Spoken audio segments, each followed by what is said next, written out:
2, 4, 6, 8, 10, 12. Either party want a roll call. Commonwealth waive. You want a roll call? Yeah, we'll wait for a call. Okay, and I'll note that all jurors are present. Mr. Atkins? Commonwealth calls Sheriff Patrick Boggs.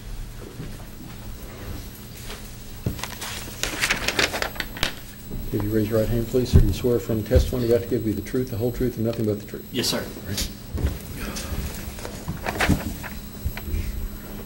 Oh, sir, would you state your name, where you work at, and what you do? Patrick Boggs, Mason County Sheriff's Office and Sheriff of Mason County. Okay. And how long have you been in law enforcement? 13 years now, a little over 13 years. Now, back on June the 9th of 2008, do you remember being involved in some surveillance that afternoon? Yes, I do. How was it, or why was it that you became involved in doing some surveillance here in the county? I received I believe it was a cell phone call from Agent Tim Fagan of the Narcotics Task Force requesting assistance. They were conducting a controlled buy, and I believe he told me that the city of Maysville detectives were busy and tied up on something, so that's why he contacted my office. He asked me to watch a certain area because he was the only one working that day on this buy. What was your role then in the surveillance? I went to the old McFarland's GM dealership lot, which is across from the old Bradford's Towing on Kenton Station Road.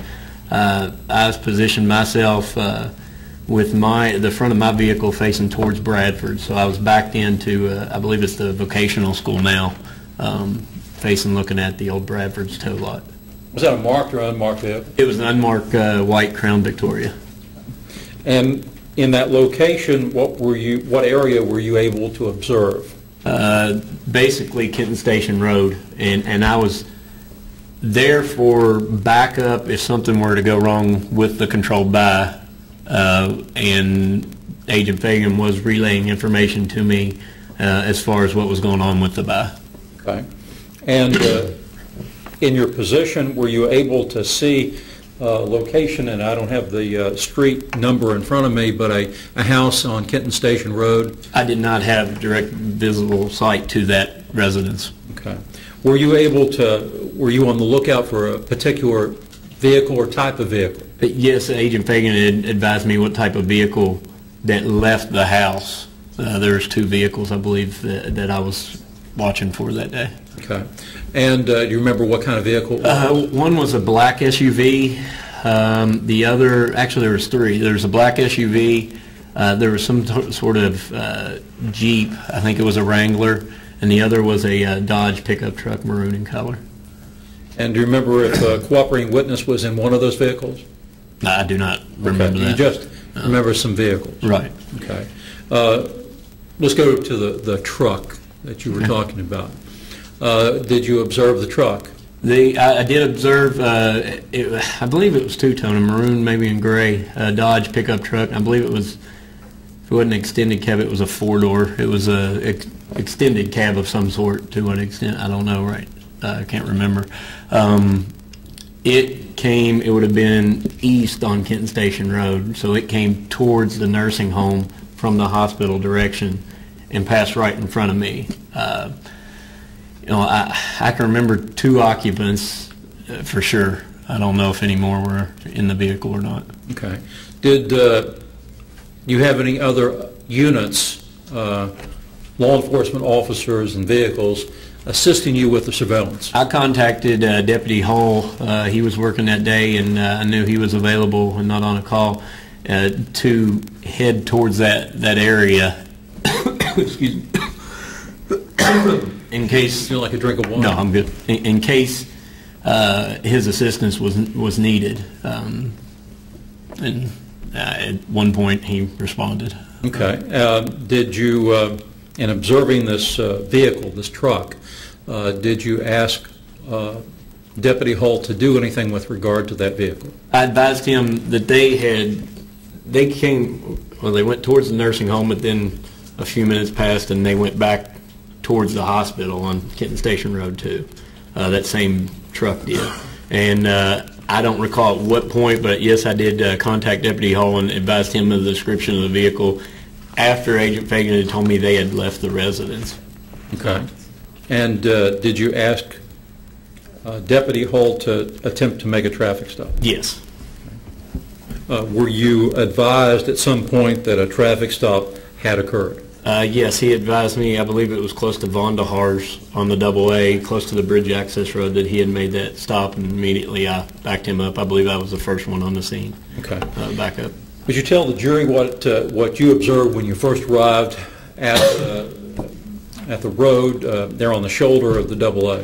When I first arrived, Deputy Hall was, he was close to the driver's side window. I immediately exited my vehicle. He walked towards me at the same time I was walking towards him, and I believe we met somewhere around the rear of the vehicle. At that time, he went to the passenger side, and I went to the driver's side and spoke to Mr. Osborne. Okay. Did you know it was Mr. Osborne at the time that you went to the vehicle? I don't recall if Deputy Hall had told me his name or not. I didn't know who it was. I just knew a description of the vehicle. Okay. You later, either at that point or later, shortly thereafter, discovered it was Osborne. That's correct, yes. Okay.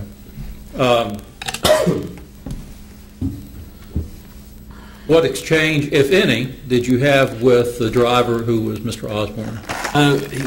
We obtained consent to search, and when I say we, Deputy Hall and myself, and I believe I was the one that asked for permission to search Mr. Osborne's vehicle. I'm sure I told him who I was. That's just typical upon a traffic stop. And to what extent past that, I don't recall the conversation. You don't specifically recall? I know we obtained consent to search, and then Mr. Osborne, there was a female in the vehicle. We had them exit the vehicle. They were not placed in custody or under arrest at that time. I remember the female sitting on the tailgate of the truck while we conducted the search of the vehicle. In the search of the vehicle, did you find anything that appeared to be a controlled substance or some sort of contraband item or anything of interest? Yes, I located it. It was bucket seats, and there was a console in between. It was I considered it to be an odd console because it was double. There was a lower level and an upper level. You open one part and then you open another part, and in that very bottom part of the console there was a blue pill cutter. It will typically to cut prescription medication in half or pieces. Okay. Let me hand you what's been pre-marked as Commonwealth's Exhibit Number 3 for identification and ask if you recognize that. That would be similar. It's been a while since I've seen it, but yes, that's the pill cutter. Okay. Did you seize the pill cutter at that time? I did not.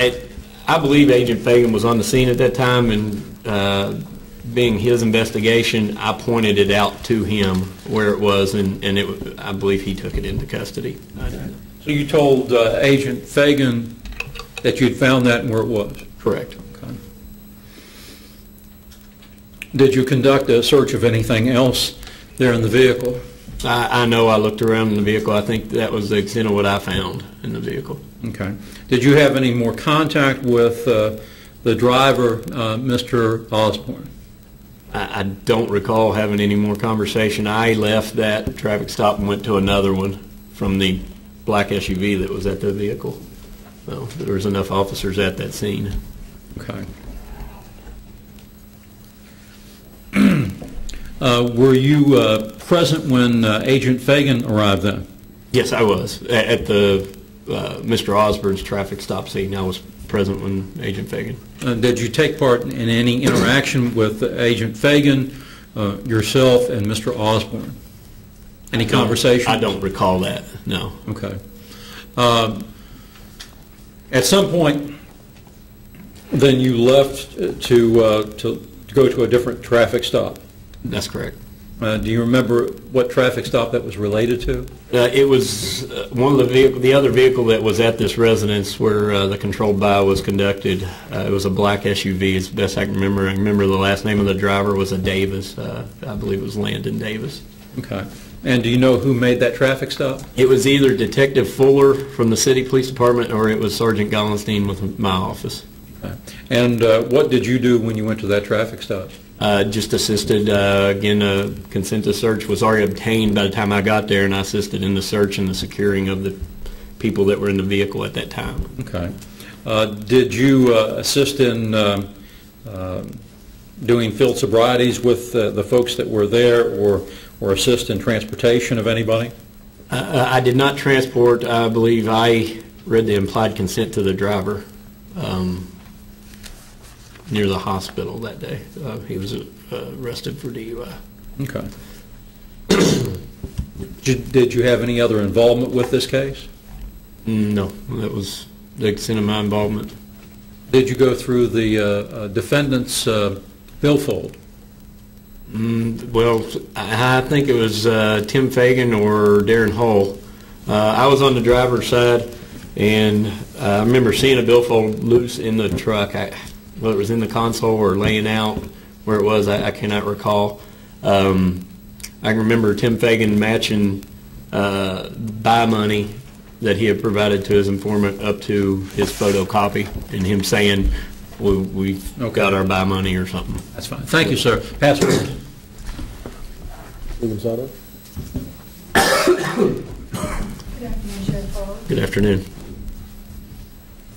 Now, you were asked by Tim Fagan to assist with surveillance of a target, which was this house on what road was it again? Kent Station Road, and I believe he asked me for assistance just in general for backup. It wasn't a target, I wouldn't say. But it was for that house. It was for a controlled buy. I don't know where it's going to take place. I was told the area. Okay. So. And did he tell you who was involved in that controlled buy? No, ma'am, he did not. You stated that you got the details of the truck and the request to stop it by Fagan after the truck allegedly left that residence. Correct, yes. Okay. So you were not advised when you first began this assistance with the surveillance about the truck. It was after it had left the residence, according to Agent Fagan. I don't recall him telling me what vehicle until he saw it. I don't know. You'd have to ask Agent Fagan at what point he knew what vehicle it was. I'm just trying to clarify with you that when you were asked to do this backup, you were located in a position to assist him if he needed it, and you knew he was looking at this place on that road. I don't know if he was looking at it or not. That you have to ask him. We conduct controlled buys. Different agencies do in different manners. Okay, then why did you keep your unmarked vehicle in that location? For safety reasons, if there was backup, I was told an area to be in and for assistance. How far away were you From the house? the house. After the fact, probably, I don't know, I'd say a city block. So you asked to have the vehicle, you gave a description, I think you said it might be a two-tone Dodge truck, and that would be a newer model truck? I would think, yeah, I believe I would consider it a newer model, yes. And you were not advised by Agent Fagan about the names of anyone in that truck. He simply told you, he made sure to give you a description of the truck. That's what I recall. If he did tell me the names, I don't recall that. You just testified earlier that you didn't know who was in there, that you had just been given the description And of the truck. I testified earlier that I did not recall, yes. You're correct. Who was the vehicle registered to that you pulled over? I didn't pull the vehicle over. Did you or any of your officers run the tags on the vehicle? I assume Deputy Hull did. Did he advise you who it was registered to? I don't recall that. No, I trust my officer's judgment to You stated, put a tag. all right, you stated that when this vehicle first came at you that it was headed in one direction, then you just said a few minutes later it turned around? Well, I didn't see it turn around. It came back the opposite way. Isn't it true that that was almost immediate, that it went past you and turned around immediately? I didn't have a stopwatch on it. I'm sorry. I don't know. Well, there's a difference between seconds and minutes. So are you saying that it took several minutes before you saw it come back, or did it take a few seconds? I'll say minutes. I don't, minutes are made up of seconds, so I could say seconds, multiple seconds. When you approached the vehicle, you asked the driver if he had any drugs or large amounts of money on him. Isn't that correct? That would be correct, because that's typically what I do, involved in narcotics or drug buys, yes. Right. Who advised you about money or anything like that? Was that Agent Fagan who told you about money? Most generally, when we're doing a controlled buy at the sheriff's office and when I'm involved, if I approach somebody, and a lot of times if I don't know it to be a drug buy, if I just pull somebody over, I always ask if there's anything illegal in the car, large amount of currency, any amount of narcotics, or anything that shouldn't be in the car I should know about. I give that person a chance to come clean. So I was not advised about money by anybody. And the driver had more than $100 on him, didn't he? I don't recall. You didn't open his wallet? I don't recall opening the wallet. I remember seeing the wallet. I do not recall opening the wallet. Do you remember what he said to you? He gave me permission to search the vehicle. I can remember he said that. But his response to your question about money was, well, yeah, I have some money, I'm making a car payment. Right. Wasn't that his response? Yes, I believe he did say he was making a car payment. You're exactly right. Okay. Were you involved in driving back to this house? The individual stopped in the second stop that you left this one scene to go to? I don't recall giving anybody a ride, no.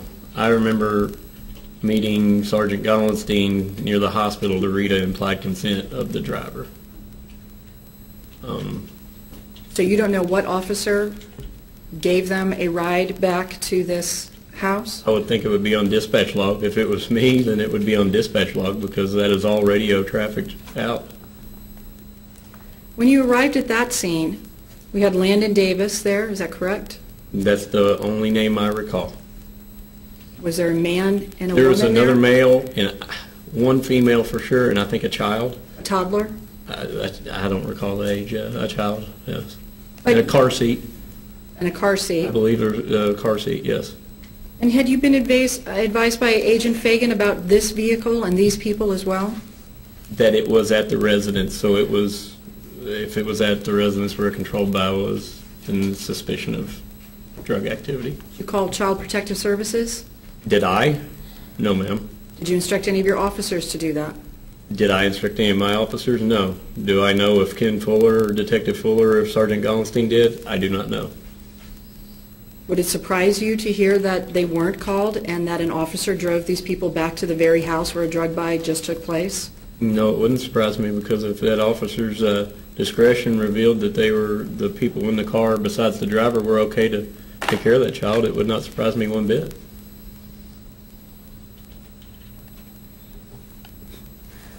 When you got to the truck that Mr. Osborne was driving, there was somebody else in that truck, correct? At the traffic stop? Or is that what you're talking Imagine about? that's the only time you approached the truck was after Yes. the traffic stop? Yes. Okay. There was a female I advised earlier. Okay. And did you search her? I don't think I did, no. Did you see anyone search her? I don't recall. Did you see anyone taking a statement from her? I know there's officers talking to her. Now, which one? This has been, 2 years ago? I don't recall which officer talked to her. How many police officers were there at that truck after the traffic stop? I can remember myself, Agent Fagan, and Deputy Hall. And I'm thinking Sergeant Gollenstein stopped by, but then when the other car went by, that's when he took off. And Other than the statement about having money to make a car payment, my client at no time made a statement to you about dealing drugs. Isn't that correct? not to me, no. That's all I have. Corrections. Nothing further, Your Honor. You may stand aside, sir. Thank you. Sheriff can be released. That's fine. Ladies and gentlemen, I know the Commonwealth will have at least one more witness, maybe just one more. I anticipate he'd probably take an hour or so. We will have to go into tomorrow anyway. I'm going to leave it in your discretion at this point, whether you want to break today, right now for the day, and come back at 9 in the morning, or whether you want to go on for another hour, an hour and 15 minutes, and still come back in the morning. If you all want to talk about this, not about the substance of the case, but you all have any preference of what you want to do? I know it's been a long day for you. Come back in the morning? Yeah, Come back in the morning. come back in All the right. morning. Let's do that. Since we have to come back anyway, we wouldn't have any chance to finish it this evening. At this time, Council, unless you have a strong objection to that, I think it's... That's fine with us, Your Honor. Oh, no, that's fine. Don't talk about the case, don't let anybody talk to you about the case, don't discuss it among yourselves, don't talk about it with the spouse or significant other, don't form or express an opinion about the case. If anybody does attempt to talk to you about the case, let me know. I'm going to keep the notes that you've taken here, won't let anybody see them, I'll give those back to you tomorrow. I have a special instruction with regard to those notes. You may take those back to the jury room with you, but I have to instruct you not to give any more weight or credit to the notes somebody takes over the memories that you might have yourself of the case. In other words, just because somebody wrote it down doesn't necessarily mean it's more believable or a better record than what other people remember, because people remember things different ways. So I do have to give you that instruction as well. Don't perform any independent investigation. Don't go to the scene of where this happened with the thought of getting an idea of what it looks like. Don't do any research of any type on the internet or otherwise with regard to either oxycodone or pills or anything else. You can't consider anything other than what's presented to you in this trial, so I have to specifically instruct you not to do that. Don't read the newspaper about this case. Don't listen to any radio report, although I doubt there will be one. But don't listen to that. Don't inform yourself in any way about the case other than what you hear in court. Do you all have any questions for me? Is there anything you want to ask? All right. Anything we can do tomorrow to make you all more comfortable than what you've been today? Either have water ready or mints or anything that, okay, again, it's a long day, and I'll let you go at this time, bearing in mind that admonition. Thank you very much. For people that took notes in the first page, if you'll just put your name on it. I did. Okay. Got handed. Yep. Any notes? No notes. Oh, thank you.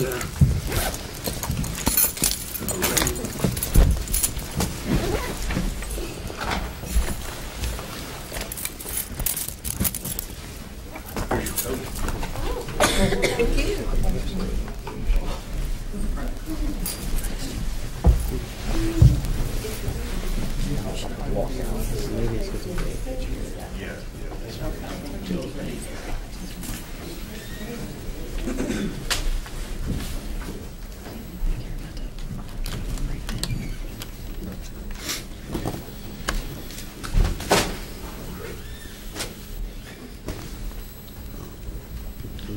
I'll take those back in chambers and keep those.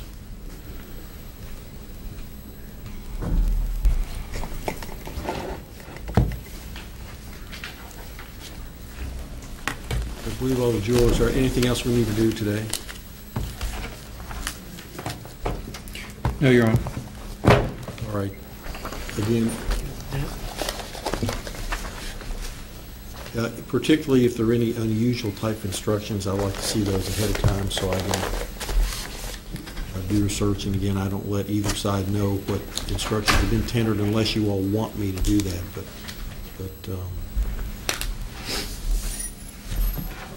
you have internet, or you do it on a computer or wireless internet or anything. If you would want to send those to my email, Okay. I can look at that.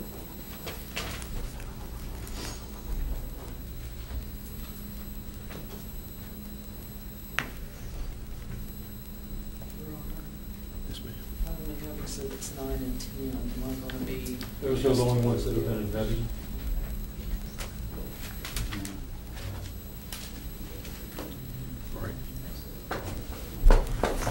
And this will go the cups away and stuff. Yeah, then you just can talk. Thank you. If you get the plans to Jim's auto, please.